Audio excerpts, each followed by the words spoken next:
कहीं ना कहीं मुंबई विधानसभा ने ये सुनिश्चित कर लिया कि हमारी मुंबई विधानसभा को विकास चाहिए, झूठे वादे और झूठी घोषणाएं नहीं चाहिए। क्योंकि 10 साल इन लोगों को परख कर देख लिया।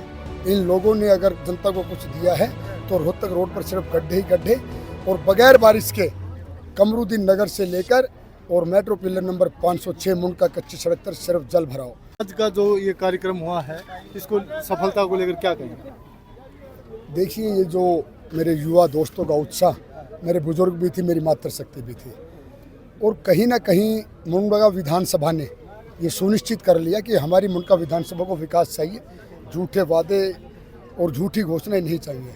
क्योंकि 10 साल इन लोगों को परख कर देख लिया। इन लोगों ने अगर जनता को कुछ दिया है तो रोहतक रोड पर सिर्फ गड्ढे ही गड्ढे, और बगैर बारिश के कमरुद्दीन नगर से लेकर और मेट्रो पिलर नंबर 506 मुंडका कच्ची सड़क पर सिर्फ जल भराव। और एक छोटी सी बारिश में ये मेरा पूरा क्षेत्र जो रोहतक रोड से टच है, इसके अंदर जलमग्न हो जाता है, घरों में पानी घुस जाता है। मातृशक्ति को डर लगता है कि कभी घर में करंट ना आ जाए, किसी बच्चे को कोई घटना ना घट जाए। तो बारिश के अलावा भी गंदा पानी, मैं कहता हूँ हर नल से, ये जो भ्रष्टाचारी कहता है कि मैं दिल्ली को फ्री जल दे रहा हूँ, हर घर के अंदर आरओ का पानी खरीदना पड़ता है, क्योंकि हर नल से सिर्फ और सिर्फ बदबूदार या गटर के नाले का पानी था, जिसको पीने के बाद या तो बच्चा बीमार होगा या वो हॉस्पिटल जाएगा। ये दोनों चीज़ें निश्चित है।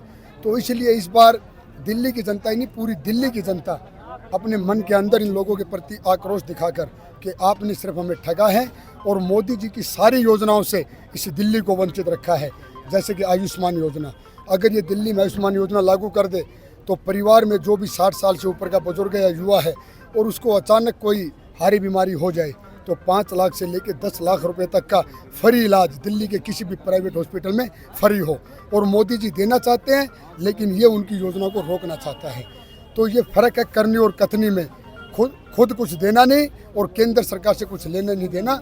इसलिए जनता ने इस बार सोच लिया, संकल्प कर लिया कि इस बार हम इस दिल्ली के अंदर बदलाव करेंगे और दिल्ली के अंदर जन जन का मान सम्मान करते हुए मोदी जी के साथ उन सारी योजनाओं का लाभ लेंगे जो पूरे भारतवर्ष के अन्य राज्यों में मिल रही है। जय हिंद, जय भारत। देखिए, वो एक कलाकार है, लेकिन भारतीय जनता पार्टी और कमल के फूल को समर्पित है।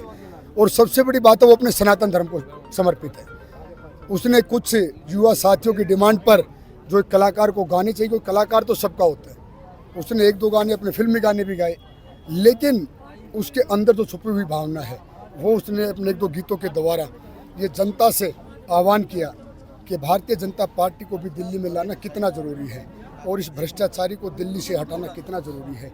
क्योंकि जो आदमी आम आदमी बनकर आया और दिल्ली में खास आदमी बनकर आज रह रहा है। हमारे लिए दुर्भाग्य की बात है कि जब पूरा भारतवर्ष वैश्विक बीमारी कोरोना से जूझ रहा था, हर व्यक्ति मदद कर रहा था एक दूसरे के, अपने पड़ोसी की, और उस वक्त ये व्यक्ति चोरी चुपके से अपना शीश महल बनवा रहा था।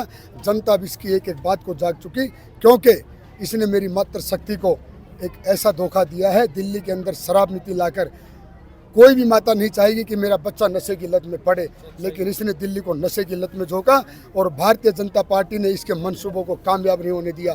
अपनी मातृशक्ति के साथ मिलकर हर जगह धरना प्रदर्शन किया। दुर्भाग्य की बात है, मुंडका गांव के मेट्रो स्टेशन पर 1 हफ्ते तक दारू का ठेका खुला। कितने दुर्भाग्य की बात है। जो मेट्रो पूरी दिल्ली के अंदर यात्रियों को सुगम करने के लिए चलती है और वहां पर जब आप एंट्री करेंगे तो ठेका खुला। ये दुर्भाग्य की बात है। दिल्ली की जनता ने सोच लिया कि इस भ्रष्टाचारी को दिल्ली से बाहर निकालना है और पूरी भगवा में दिल्ली करके और मोदी जी की सभी योजनाओं का लाभ लेते हुए इस दिल्ली का पूरा विकास करना है।